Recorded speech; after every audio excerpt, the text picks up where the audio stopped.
Hampir ada 1/2 juta jumlah komuniti LGBT yang ada di Malaysia. Angka ini pasti akan terus meningkat setiap tahunnya. Malaysia dengan jumlah penduduk yang mencatatkan jumlah 32.73 juta penduduk yang didominasikan oleh orang-orang heteroseksual. Namun, tanpa disedari, kelompok minoriti dari golongan LGBT berada di tengah-tengah kita.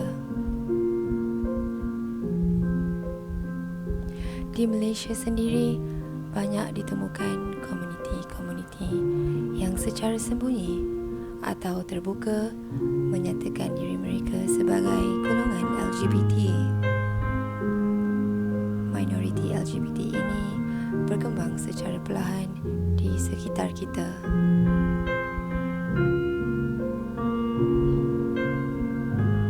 Video ini merupakan tugas individu yang terakhir bagi pengajian psikologi sosial yang bertajuk analisis faktor yang menghubungkan dengan perilaku sosial LGBT di dalam komuniti dan pandangan masyarakat di Malaysia terhadapnya.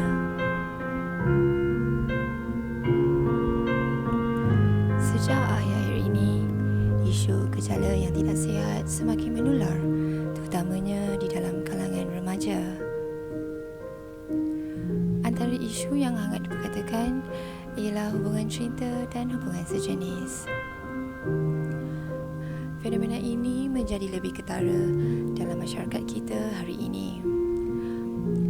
Perkara ini amat membimbangkan sesetengah pihak serta menimbulkan pelbagai reaksi masyarakat. Kewujudan fenomena baru iaitu lesbian, gay, bisexual dan transgender atau lebih dikenali sebagai LGBT amatlah membimbangkan. Sebenarnya gejala yang tidak sihat ini bukanlah suatu fenomena baru, tetapi istilah LGBT merupakan istilah yang baru. Hal ini menjadi lebih rumit apabila ada pihak yang cuba pertahankan golongan LGBT ini. Malah, pihak tersebut cuba membuat permohonan kepada pihak berkuasa supaya golongan ini mendapat pengiktirafan di Malaysia. Namun, bagi masyarakat yang mempunyai pengetahuan agama yang baik serta nilai moral yang tinggi, sudah pasti menolaknya dan melihat ianya sebagai satu gejala yang tidak sihat dan tidak bermoral. Hidup dan menjalani kehidupan dengan aman tanpa rasa takut, paksaan atau kebebasan yang diinjak oleh pihak berkuasa, agama atau sebagainya. Mana-mana orang awam mempunyai hak untuk bertanya di bawah bidang kuasa apapun sebab pihak berkuasa menggunakan kuasa mereka ke atas kita sebagai rakyat Malaysia.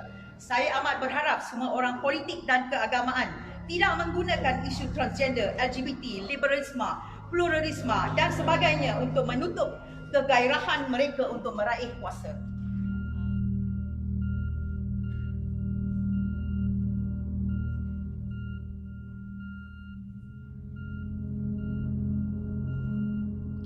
Untuk faktor-faktor, dia ada beberapa faktor utama, tapi sebenarnya tak adalah beberapa. Kalau you tanya I, sebenarnya I boleh cakap faktor dia you yourself lah. Kita tak boleh nak salahkan komuniti, tak boleh nak salahkan ibu bapa, tak boleh nak salahkan media, tak boleh nak salahkan tok imam, tak boleh nak salahkan makcik kat sebelah rumah. No, we cannot put a tiny blame on them sebab diorang ada life diorang sendiri and kita ada life kita sendiri. Which apa sahaja yang kita buat itu adalah decision kita sendiri, bukan decision makcik sebelah, bukan decision makcik kantin, bukan decision abang kau nak tebas, bukan. Kita decide apa kita nak. Okay, kita sentiasa diberi pilihan. Okay, choices sangat banyak.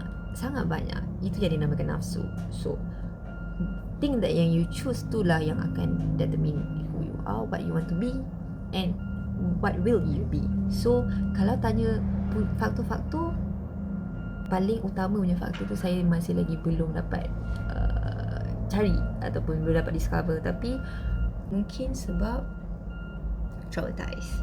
Masa dia kecil-kecil dulu kan, dia ni sangatlah very the introvert. So dia less talking. Okay, so fasa-fasa traumatized ataupun fobia jika sesuatu berlaku pada dia.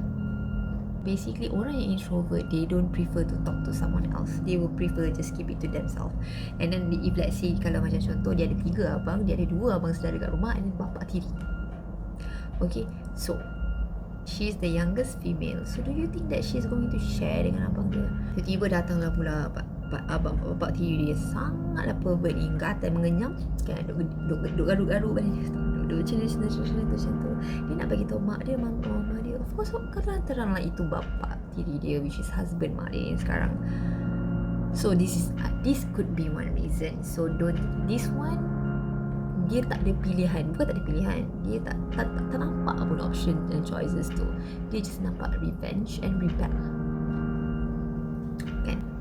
Second, pandai terlampau bijak dan terlampau expose dengan dunia-dunia teknologi IT ni semua. Okay, sampai diorang ni macam sibuk sangat nak ambil tahu benda yang diorang belum tentu patut kena tahu. TV tu dulu, zaman dulu kan, kalau channel dia U, maksudnya tontonan umum, kita orang semua boleh tengok. Okay, tapi kalau dia tulis 18SX, 18PG I think, jangan harap lah mak kita nak bagi kita duduk depan TV.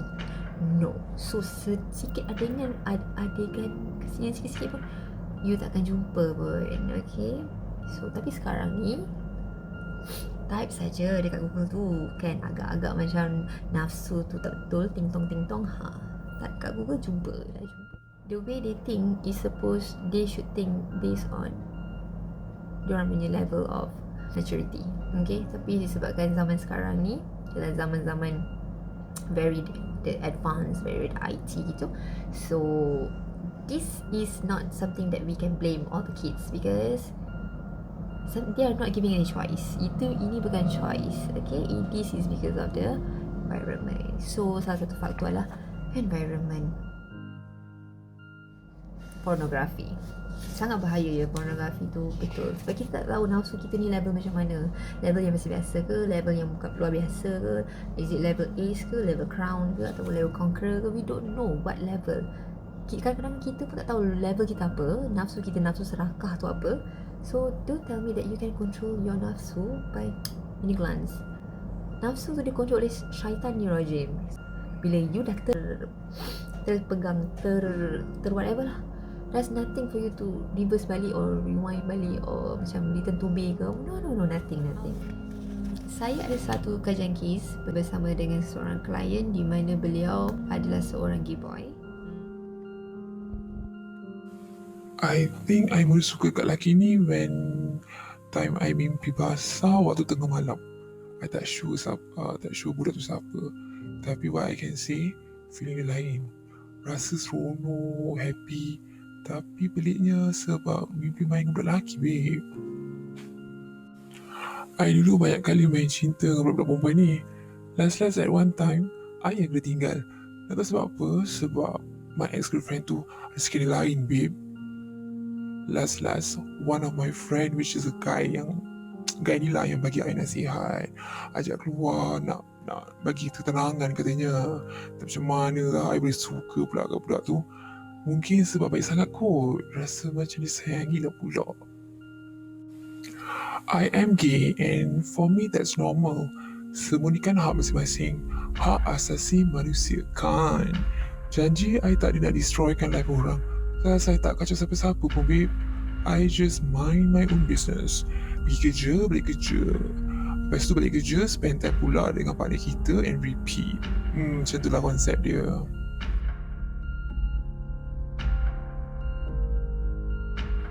Macam mana cara kita nak bantras dia?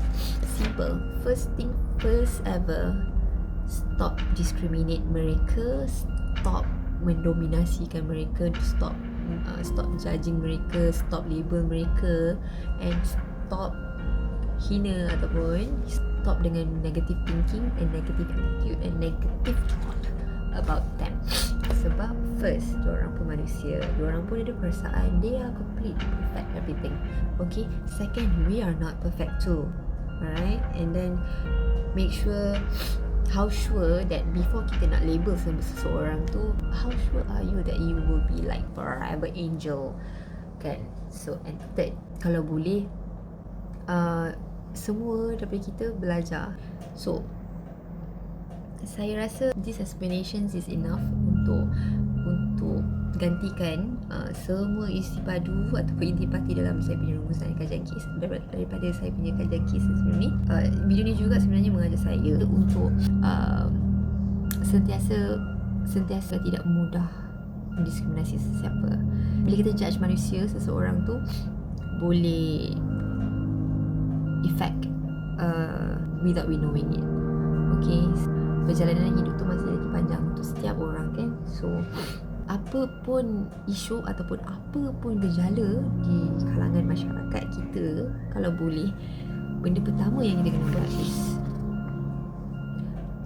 stop right there, stop kat situ. Okay, take a deep breath and accept. You have satu benda yang betul kena kita buat is terima, accept. Okay, maybe itu adalah satu ujian daripada Allah SWT untuk kita, untuk mencari dan untuk meneruskan perjalanan. Dan moga-moga kita doa, moga-moga perjalanan itu adalah perjalanan yang lurus dan terus stay kepada dia macam tu. Okay, jom kita tengok dulu yang saya sediakan untuk God, I'm full of so much gratitude right now, and I do not feel elevated above any of my fellow nominees or anyone in this room, because we share the same love, the love of film, and this form of expression has given me the most extraordinary life. I don't know what I'd be without it, but I think the greatest gift that it's given me, and many of us in this room, is the opportunity to use our voice for the voiceless. I think whether we're talking about gender inequality or racism or queer rights or indigenous rights or animal rights, we're talking about the fight against injustice.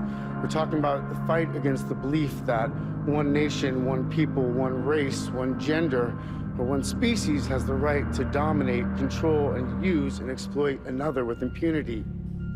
I think that we've become very disconnected from the natural world, and many of us, what we're guilty of is an egocentric worldview, the belief that we're the center of the universe. We fear the idea of personal change because we think that we have to sacrifice something to give something up. But human beings at our best are so inventive and creative and ingenious. And I think that when we use love and compassion as our guiding principles, we can create, develop, and implement systems of change that are beneficial to all sentient beings and to the environment. I've been a scoundrel in my life. I've been selfish. I've been cruel at times, hard to work with, and ungrateful, but so many of you in this room have given me a second chance. And I think that's when we're at our best, when we support each other, not when we cancel each other out for past mistakes, but when we help each other to grow, when we educate each other, when we guide each other towards redemption. That is the best of humanity. When he was 17, my brother wrote this lyric. He said, "Run to the rescue with love and peace will follow." Thank you.